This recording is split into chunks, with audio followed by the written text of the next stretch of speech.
ദൈവത്തിൻ്റെ നാമത്തിൽ എല്ലാവർക്കും നമസ്കാരം. ഇന്ന് നാം ചിന്തിക്കാനായിട്ട് ഒരുങ്ങുന്നത് 2 ദിനവൃത്താന്തം 3-ാം അധ്യായത്തെക്കുറിച്ചാണ്. ബൈബിളുള്ളവർ ദയവായി അത് തുറന്നു വെക്കുകയാണെങ്കിൽ പഠിക്കുവാൻ എളുപ്പമായിരിക്കും. 2 ദിനവൃത്താന്തം 3-ാം അധ്യായം പഴയ നിയമത്തിലെ ഏറ്റവും പ്രാധാന്യമുള്ള അധ്യായങ്ങളിൽ ഒന്നാണ്. ഈ അധ്യായത്തിൽ ശലോമോൻ ദൈവാലയത്തിന്റെ യഥാർത്ഥ നിർമ്മാണം ആരംഭിക്കുന്നതായി കാണുന്നു. ഇതൊരു കെട്ടിട നിർമ്മാണത്തിന്റെ വിവരണം മാത്രമല്ല, ദൈവം തന്റെ ജനത്തിന്റെ മധ്യേ വസിക്കുവാൻ ആഗ്രഹിക്കുന്നുവെന്ന മഹത്തായ ദൈവശാസ്ത്ര സത്യത്തിന്റെ ഒരു പ്രഖ്യാപനം കൂടെയാണ്. ദിനവൃത്താന്തകാരൻ ഈ അധ്യായത്തിൽ നിർമ്മാണത്തിന്റെ അളവുകൾ, ഉപയോഗിച്ച വസ്തുക്കൾ, വിശുദ്ധ സ്ഥലം, അതിവിശുദ്ധ സ്ഥലം, കെരൂബുകൾ, തൂണുകൾ എന്നിവയെ വിശദമായി വിവരിക്കുന്നുണ്ട്. ഇവയെല്ലാം പ്രതീകാത്മകമായ ആത്മീയ അർത്ഥങ്ങൾ ഉൾക്കൊള്ളുന്നവയാണ്. അതിനാൽ ഈ അധ്യായം ആരാധനയുടെ സ്വഭാവം, ദൈവത്തിന്റെ വിശുദ്ധി, ദൈവ സാന്നിധ്യം, മനുഷ്യന്റെ സമർപ്പണം എന്നിവയെ ആഴത്തിൽ പഠിപ്പിക്കുന്നു. ഇവിടെ മോറിയ പർവ്വതം തിരഞ്ഞെടുക്കപ്പെട്ട സ്ഥലമായി കാണുന്നു. ഇവിടെ അധ്യായം ആരംഭിക്കുന്നത് ശലോമോൻ യെരുശലേമിലെ മോറിയ പർവ്വതത്തിൽ ദേവാലയം പണിയുവാൻ ആരംഭിച്ചു എന്ന പ്രഖ്യാപനത്തോടെയാണ്.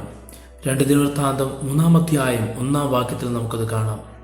ഈ സ്ഥലം യാദൃശ്ചികമായി തിരഞ്ഞെടുത്തതല്ല. ഇതേ സ്ഥലത്താണ് അബ്രഹാം ഇസഹാക്കിനെ ബലിയർപ്പിക്കാൻ തയ്യാറായത്. ഉൽപ്പത്തി പുസ്തകം 22-ാം അധ്യായം വായിക്കുമ്പോൾ നമുക്കത് കാണാം. മറ്റൊന്ന്, ദാവീദ് അരുവനയുടെ കളത്തിൽ യാഗപീഠം പണിതത്. 2 ശമൂവേൽ 24-ാം അധ്യായം അതിൻ്റെ 18-ാം വാക്യം മുതൽ നമുക്കത് കാണാം. പിന്നീട് ശലോമോൻ ദേവാലയം പണിതത്. ഇത് ദൈവത്തിൻ്റെ രക്ഷാപദ്ധതി ചരിത്രത്തിലുടനീളം തുടർച്ചയായി പ്രവർത്തിക്കുന്നുവെന്ന് നമ്മെ കാണിക്കുന്നു. ബലിയും ആരാധനയും ദൈവ സാന്നിധ്യവും ഒരേ സ്ഥലത്ത് ഒന്നിക്കുന്നു. പുതിയ നിയമത്തിൽ ഈ ആശയം യേശുക്രിസ്തുവിന്റെ യാഗത്തിൽ പൂർണ്ണത പ്രാപിക്കുന്നു. ദേവാലയ നിർമ്മാണത്തിന്റെ ആരംഭം നാം ശ്രദ്ധിക്കുമ്പോൾ ശലോമോൻ തന്റെ ഭരണത്തിന്റെ 4-ാം വർഷത്തിൽ നിർമ്മാണം ആരംഭിച്ചു. ദാവീദ് തയ്യാറെടുപ്പുകൾ നടത്തിയിരുന്നുവെങ്കിലും നിർമ്മാണം ശലോമോനാണ് പൂർത്തിയാക്കിയത്. ഇത് ഒരു ആത്മീയ സത്യം നമ്മെ പഠിപ്പിക്കുന്നു. ദൈവത്തിന്റെ പ്രവർത്തനം തലമുറകളിലൂടെ മുന്നേറുന്നു. ഒരു തലമുറ വിതയ്ക്കുന്നു, മറ്റൊന്ന് കൊയ്യുന്നു. ഒരു തലമുറ അടിസ്ഥാനമിടുന്നു, മറ്റൊന്ന് പണിതുയർത്തുന്നു. ഇന്നത്തെ സഭയും ഈ തലമുറാപരമായ ദൗത്യം തിരിച്ചറിയണം. വിശുദ്ധിയുടെ പ്രതീകമായ ദേവാലയം. ദേവാലയത്തിന്റെ ഓരോ ഭാഗത്തിനും ആത്മീയ അർത്ഥമുണ്ട്. വിശുദ്ധ സ്ഥലമെന്നത് ദൈവ സേവനത്തിന്റെയും ആരാധനയുടെയും സ്ഥലമാണ്. അതിവിശുദ്ധ സ്ഥലമെന്നത് ദൈവ സാന്നിധ്യത്തിന്റെ കേന്ദ്രമാണ്. ഈ വിഭജനം മനുഷ്യന്റെ പാപം കാരണം ദൈവവും മനുഷ്യനും തമ്മിൽ ഉണ്ടായ അകലത്തെ നമ്മെ ഓർമ്മിപ്പിക്കുന്നു. എന്നാൽ പുതിയ നിയമത്തിൽ യേശുവിന്റെ ക്രൂശുമരണ സമയത്ത് ആലയത്തിലെ തിരശീല 2ആയി പിളർന്നു. ഇതിലൂടെ എല്ലാ വിശ്വാസികൾക്കും ദൈവസന്നിധിയിലേക്കുള്ള വഴി തുറക്കപ്പെട്ടു. മത്തായി സുവിശേഷം 27-ാം അധ്യായം 51-ാം വാക്യത്തിലും എബ്രായർക്ക് എഴുതിയ ലേഖനം 10-ാം അധ്യായം 19 മുതൽ 22 വരെയുള്ള വാക്യത്തിലും നമുക്കത് കാണുവാനായി കഴിയും. ഇവിടെ പറയുന്ന സ്വർണത്തിന്റെ ആത്മീയ അർത്ഥം എന്തെന്നാൽ, ദൈവാലയത്തിന്റെ ഉൾഭാഗം മുഴുവൻ സ്വർണം കൊണ്ട് പൊതിഞ്ഞിരുന്നു. ബൈബിളിൽ സ്വർണം കൊണ്ട് സൂചിപ്പിക്കുന്നത് ദൈവത്തിന്റെ മഹത്വത്തെയും വിശുദ്ധിയെയും വിലമതിക്കാനാവാത്ത മഹത്വത്തെയും രാജകീയതയെയും കുറിച്ചാണ്.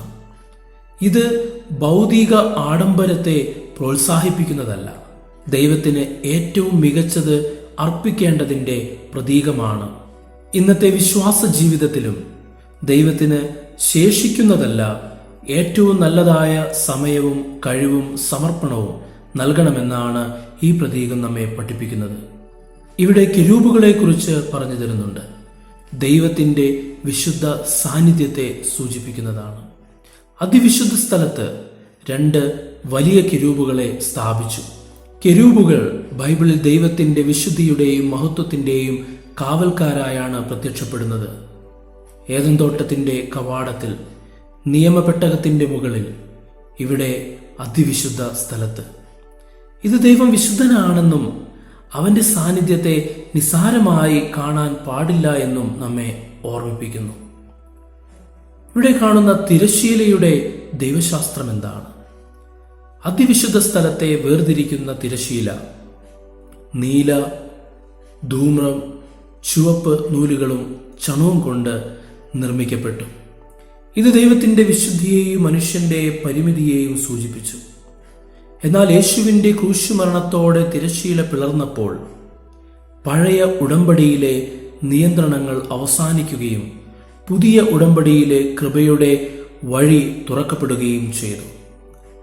ഇന്ന് വിശ്വാസികൾക്ക് ക്രിസ്തുവിലൂടെ ദൈവസന്നിധിയിൽ ധൈര്യത്തോടെ പ്രവേശിക്കാം. യാക്കീനും ബോവാസും 2 തൂണുകളാണ്. ദേവാലയത്തിന്റെ മുൻവശത്ത് 2 വലിയ തൂണുകൾ സ്ഥാപിക്കപ്പെട്ടു. യാക്കീൻ എന്നത് അവൻ സ്ഥാപിക്കും, ബോവസ് എന്നത് അവനിൽ ശക്തിയുണ്ട് എന്ന് നമുക്ക് പറഞ്ഞു തരുന്നു.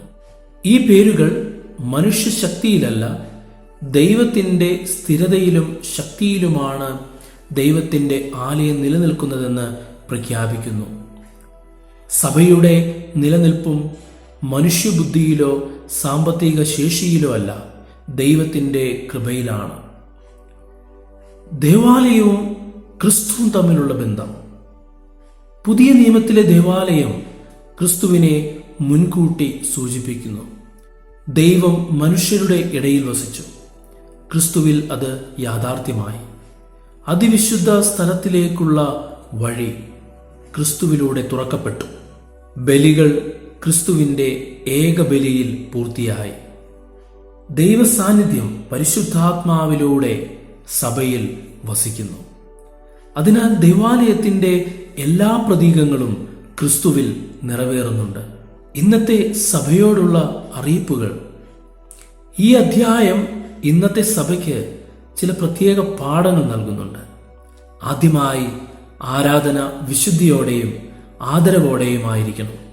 ദൈവം സ്നേഹത്തിന്റെ ദൈവം മാത്രമല്ല, വിശുദ്ധനായ ദൈവവുമാണ്. രണ്ടാമതായി, സഭയുടെ യഥാർത്ഥ സൗന്ദര്യം അതിന്റെ കെട്ടിടത്തിലല്ല, അവിടെ വസിക്കുന്ന ദൈവ സാന്നിധ്യത്തിലാണ്. മൂന്നാമത്, ഓരോ വിശ്വാസിയും പരിശുദ്ധാത്മാവിന്റെ ആലയമാണ്. അതിനാൽ ജീവിതം വിശുദ്ധിയിലും അനുസരണയിലും നയിക്കണം. നാലാമതായി, സഭയുടെ അടിസ്ഥാനം മനുഷ്യനല്ല, ദൈവമാണ്. യാക്കീനും ബോവസും ഈ സത്യം ഇന്നും നമ്മെ ഓർമ്മിപ്പിക്കുന്നുണ്ട്. വ്യക്തിപരമായ ഒരാത്മപരിശോധന ഇവിടെ ആവശ്യമാണ്. ഈ അധ്യായം ഓരോ വിശ്വാസിയോടും ചോദിക്കുന്ന ചോദ്യങ്ങൾ. എൻ്റെ ഹൃദയം ദൈവത്തിൻ്റെ വിശുദ്ധ ആലയമാണ്. എൻ്റെ ജീവിതത്തിൽ ദൈവത്തിൻ്റെ സാന്നിധ്യത്തിന് 1-ാം സ്ഥാനം നൽകുന്നുണ്ടോ? ഞാൻ ദൈവത്തിന് ഏറ്റവും നല്ലത് സമർപ്പിക്കുന്നുണ്ടോ? എൻ്റെ ജീവിതം ദൈവത്തിൻ്റെ മഹത്വം പ്രതിഫലിപ്പിക്കുന്നുണ്ടോ? 2 ദിനവൃത്താന്തം 3-ാം അധ്യായം ഒരു പുരാതന നിർമ്മാണത്തിന്റെ വിവരണം മാത്രമല്ല, ദൈവത്തിന്റെ വിശുദ്ധിയും മഹത്വവും മനുഷ്യനോടുള്ള അവന്റെ വാസവും വെളിപ്പെടുത്തുന്ന മഹത്തായ ദൈവശാസ്ത്ര പ്രഖ്യാപനമാണ്. ശലോമോൻ പണിത ആലയം ദൈവത്തിന്റെ സാന്നിധ്യത്തിന്റെ പ്രതീകമായിരുന്നു. എന്നാൽ ക്രിസ്തുവിലൂടെ ദൈവം മനുഷ്യഹൃദയത്തെ തന്റെ ആലയമാക്കി. ഇന്നത്തെ വിശ്വാസികളുടെ ഏറ്റവും വലിയ ഉത്തരവാദിത്വം കല്ലുകൊണ്ടുള്ള ആലയങ്ങൾ പണിയുന്നതല്ല, വിശുദ്ധ ജീവിതം നയിച്ച് ദൈവ സാന്നിധ്യം പ്രതിഫലിപ്പിക്കുന്ന ജീവനുള്ള ആലയങ്ങളാകുക എന്നതാണ്. ആയതിനാൽ 2 ദിനവൃത്താന്തം 3-ാം അധ്യായത്തിന്റെ കേന്ദ്ര സന്ദേശം ഇതാണ്: ദൈവം തന്റെ മഹത്വത്തിനായി ഒരു ആലയം നിർമ്മിച്ചു. എന്നാൽ ക്രിസ്തുവിലൂടെ അവൻ തന്റെ ജനത്തെ ജീവനുള്ള ആലയങ്ങളാക്കി മാറ്റി. വിശുദ്ധിയാണ് ദൈവ സാന്നിധ്യത്തിന്റെ യഥാർത്ഥ അടയാളം. ഈ വചനങ്ങൾ ആ ദൈവം നിങ്ങളെ ഓരോരുത്തരെയും അനുഗ്രഹിക്കട്ടെ. ആമേൻ.